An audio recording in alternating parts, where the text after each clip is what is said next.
Now, the United States and the European Union have wrapped up a fifth round of negotiations on the Transatlantic Trade and Investment Partnership. It's known as TTIP. It's important because this pact would create the world's largest and richest free trade zone. But whilst negotiations have created barely a ripple in the United States, Europeans have been concerned about signing up to a trade deal based on a US corporate-driven model. Hence, the US chief trade negotiator was keen to underline the true agenda of the talks. Our objective, simply stated, is to reduce Fleury is in New York.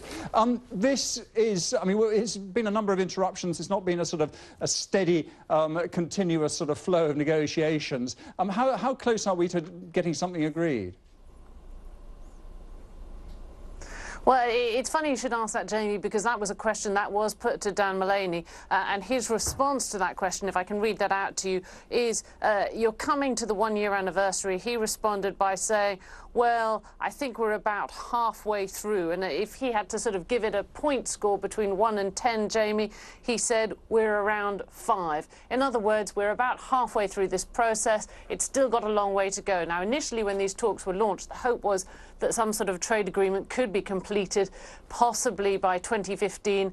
Now, if you talk to most trade experts, they'll tell you probably you're not looking until 2016 at the earliest. If they do get some kind of agreement, what kind of changes would you see for ordinary businessmen on both sides of the Atlantic? Would they really notice a difference? Well, in broad brush terms, if you listen to what they're saying, they want to eliminate tariffs. Now, those are already very low between the EU and the US, so that wouldn't make too much difference. When they talk about sort of the gains, both in terms of growth and jobs that they hope this trade agreement will bring, they're really talking about reducing what they call non-tariff barriers to trade. In other words, simplifying regulations. Just to give you some examples, Jamie, if you look at the car industry, if I'm a car maker here in the United States and I want to sell in Europe, each country has different rules when it comes to sort of certain safety standards, or it can be gas mileage, for example. Those are the kinds of things that make it tricky, certainly for a small and a medium-sized business to operate. That's the kind of areas where they're hoping to kind of harmonise or bring things in line.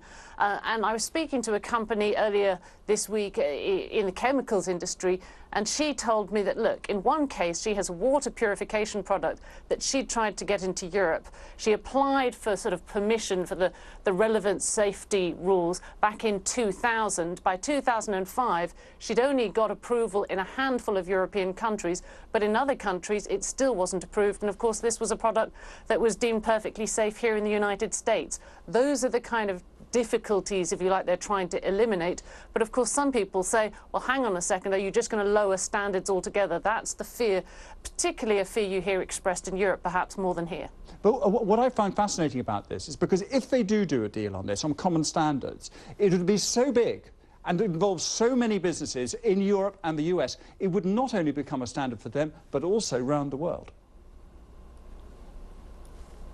Well, that, I think, it really is what lies at the heart of this, the ambition of the trade negotiations, and certainly of sort of some of the global corporations that are watching these talks closely, is that if you suddenly are able to reach this deal and create this trading agreement between such a huge portion of the globe, then perhaps you could then extend that to the other part. Of course, we know there's a trade talk going on at the moment between the US and Asia. It could have huge implications on those talks, but of course all of this has to be approved by the European Parliament and also the American Congress. Great, that's fascinating stuff. Thank you very much indeed, Michelle.